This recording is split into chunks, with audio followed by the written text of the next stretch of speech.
오빠라고 부르지 않고 선배라고 부르는 호칭은 영화의 전체적 뉘앙스를 짐작하게 만드는데 공간, 시간, 관계를 벗어나지 못하는 사람들의 이야기와 맞닿아 있습니다. 많은 남자들로부터 사랑과 관심을 받는 것 같지만 정작 본인이 원하는 사랑은 한 번도 제대로 받지 못한 수민에 대해 관객은 공감할 수도 공감하기 싫을 수도 있습니다. 영화 질투의 역사. 공연 읽어주는 기자 천상욱입니다. 난 왜 정하지 못했나? 상처받지 마라. 취향일 뿐이다. 심리학 책 2권의 저자이고 전자신문 계열사 전자신문 엔터테인먼트 문화예술 담당 기자입니다. 공연 읽어주는 기자 영화 리뷰 9번째 시간은 정인봉 감독의 질투의 역사 리뷰. 많은 남자들로부터 사랑과 관심을 받지만 정작 본인이 원하는 사랑은 한 번도 제대로 하지 못한다 입니다. 대학 선후배였던 수민, 원호, 진숙, 홍, 선기는 10년 만에 재회를 하고 5명 사이에 있던 진실이 오늘 밤 드러납니다. 남규리 배우가 수민, 오지호 배우가 원호, 장소연 배우가 진숙, 김승현 배우가 홍, 조한선 배우가 선기입니다. 리뷰 포인트 1. 오빠라고 부르지 않고 선배라고 부르는 사이, 공간, 시간, 관계를 벗어나지 못하는 사람들의 이야기. 질투의 역사에서 수민은 원호에게 선배 옆에 있고 싶어요 라고 말합니다. 오빠라고 하지 않고 선배라고 부르는 사이인데 사귀기 전에도 사귀고 나서도 헤어지고 나서도 마찬가지입니다. 그럼 원호는 수민을 어떻게 부를까요? 아예 호칭을 부르지 않습니다. 원호와 수민은 서로에게 호칭을 어색하게 표현하지만 마음과 행동은 진지하고 솔직하기 때문에 호칭이 뭐 그리 대수인가 생각할 수도 있습니다. 그렇지만 선후배라는 틀을 뛰어넘는 사랑을 하지는 않는다고 가정할 수도 있죠. 호칭이 모든 것을 대변하지는 않지만 무언가 어색한 관계를 표현하고 있다고 보입니다. 여자 후배인 수민은 적극적이고 남자 선배인 원호는 수용적입니다. 원호의 몸에 난 상처를 보고 아팠겠다 라고 말하는 수민에게 원호는 어릴 때 상처인데 뭐 이제 괜찮아 라고 대답하죠. 이중적인 의미가 있다고 생각되는데 가슴에 난 상처와 마음에 난 간직한 상처를 동시에 내포하고 있다고 여겨집니다. 질투의 역사는 공간, 시간, 관계를 벗어나지 못하는 사람들에게 이야기라고 볼 수 있습니다. 10년이 지나도 근본적인 면은 바뀌지 않고 비슷한 장소에서 비슷한 관계를 그들은 유지합니다. 현실적으로 보이기도 하고 다소 답답하게 보일 수도 있죠. 영화 포인트 2. 영화 초반은 영화라기보다는 장편의 뮤직비디오 같은 느낌. 영화 마지막 장면의 파격이 모든 것을 매듭 짓는다.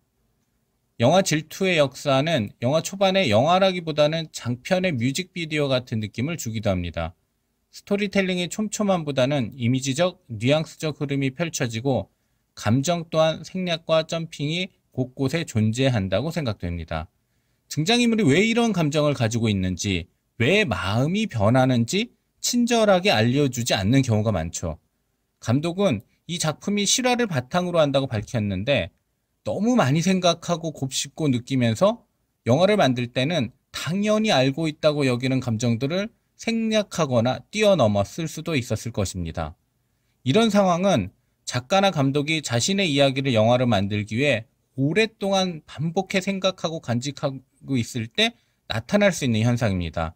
내가 당연히 알고 있고 느끼고 있는 것을 상대방은 모를 수 있다는 것을 감안해 좀 더 친절하게 감정의 흐름을 보여줬다면 어땠을까 싶기도 한데 제작비와 제작 시간의 한계 때문에 다 표현하지 못한 것일 수도 있습니다. 더 많이 좋아하면서도 힘들었던 시간에 대한 공유와 공감이 더 전반적으로 더 디테일하게 펼쳐졌으면 하는 아쉬움이 남기도 하는데요. 섬세하게 공감하면서 내면에 있는 실제 디테일한 감정이 왜곡돼 표현되지 않기를 바라는 감독의 선택이었을 수도 있죠. 리뷰 포인트 3. 많은 남자들로부터 사랑과 관심을 받는 것 같지만 정작 본인이 원하는 사랑은 한 번도 제대로 받지 못한 수민. 영화 질투의 역사에서 수민이 바라보는 사람과 수민을 바라보는 사람이 같지 않을 때가 많습니다. 내가 바라보는 사람을 선택할 것인가? 나를 바라보는 사람을 선택할 것인가? 나를 바라보는 사람과 내가 바라보는 사람 사이에서의 갈등은 이 영화 속 주된 정서 중에 하나입니다. 원호는 수민의 희생과 배려의 가치에 대한 고마움을 진지하게 느끼지 않는 것으로 보입니다. 사랑을 받을 줄 알았지 주는 법을 모르는 것으로 보이죠. 내 여자일 때는 잘해주지 않고 헤어진 이후에 집착하는 모습은 원호의 모습이기도 하지만 우리 각자에게도 존재하는 모습의 단면일 수도 있습니다. 수미는 많은 남자들의 사랑과 관심을 받기는 하지만 정작 자신이 원하는 사랑을 받지는 못합니다. 사랑은 자신 또는 다른 사람들로부터 시작됐어도 유지하는 것은 오로지 수민 본인의 몫인 것입니다. 수민과 만난 남자들은 모두 작은 오해를 포용하지 못합니다. 수민은 보호받지 못하고 안전하다고 느끼지도 못하죠. 사귀는 사람이 있을 때도 어쩌면 수민은 외롭고 허전했을 것이라고 생각되는 이유입니다. 수민 역을 소화하는 남규리 배우 혼자 가지고 있어야 하는 감정에 진지하게 공감하는 관객도 있을 것이고 별로 공감하고 싶지 않은 관객도 있을 것입니다. 어린 수민 역을 맡았던 박한솔 배우는 성인이 된 수민 역의 남규리 배우를 보면서 어떤 마음을 가지는지 궁금합니다. 질투의 역사에서 수민이 머리를 자르고 립스틱을 진하게 바르는 장면은 내가 나를 바라보지 못하게 만드는 장면이라고 볼 수 있습니다. 평상시 나의 모습, 나의 스타일이 아닌데 가면을 쓰는 것과 같은 효과를 줍니다.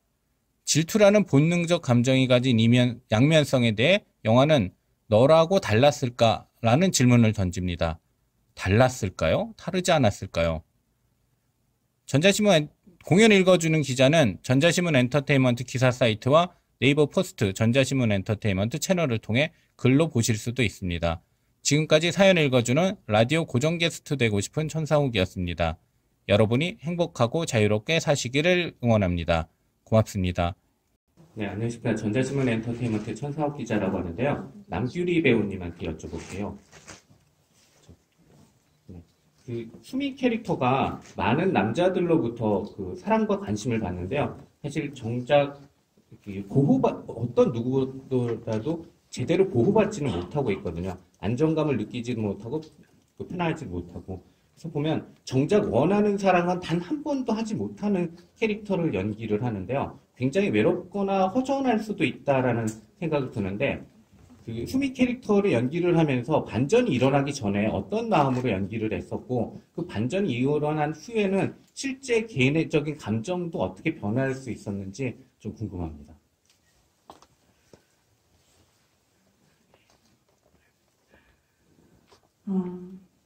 제가 다른 영화를 찍고 있는데 이 영화 감독님께서 친필 편지를 써주셔서 저한테 대본을 보내왔어요.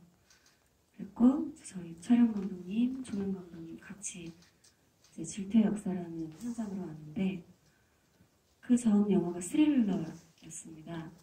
그래서 굉장히 정신적으로 많이 힘들고 체력적으로도 힘들었을 때 이 영화 시나리오를 어느 날 딱 펼쳐서 봤는데 저도 되게 중요하게 인생에서 생각하는 게 사랑의 감정이라고 생각하는 사람 중에 한 사람이거든요. 그런 사랑으로 인해 모든 것들이 채워질 수 있다고 막연하게라고 생각할 수 있지만 저는 약간 그런 어떤 기적 같은 거를 믿기도 하는 그런 사람인데 저의 가장 순수하게 사랑했던 그때를 떠올리면서 사실은 접근을 했고요. 이제 그렇게 가는 방향이 맞는지에 대해서 하나하나 질문은 감독님과 항상 결정을 했습니다.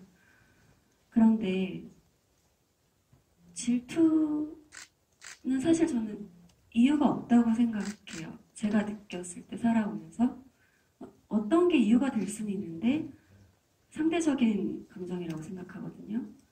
나는 저 친구가 가진 이런 면이 질투날 수도 있고 사실 저는 그 다른 친구는 그 면이 본인한테 별로 중요하지 않은 거일 수가 있거든요.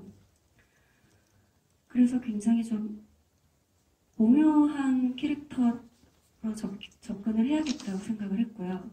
뭔가 불확실성을 가진 캐릭터로 제가 이 뭔가 서술된 듯한 대화를 연기를 해야 될 때 그런 면이 좀 보여야 많은 분들께서 그냥 이유 무언가 뚜렷한 이유 없이 우리가 느끼는, 물론 분명 이유라는 건 있겠지만 그게 각자 다른 의미에서의 질투를 느낄 수 있는 계기를 만들 수 있지 않을까.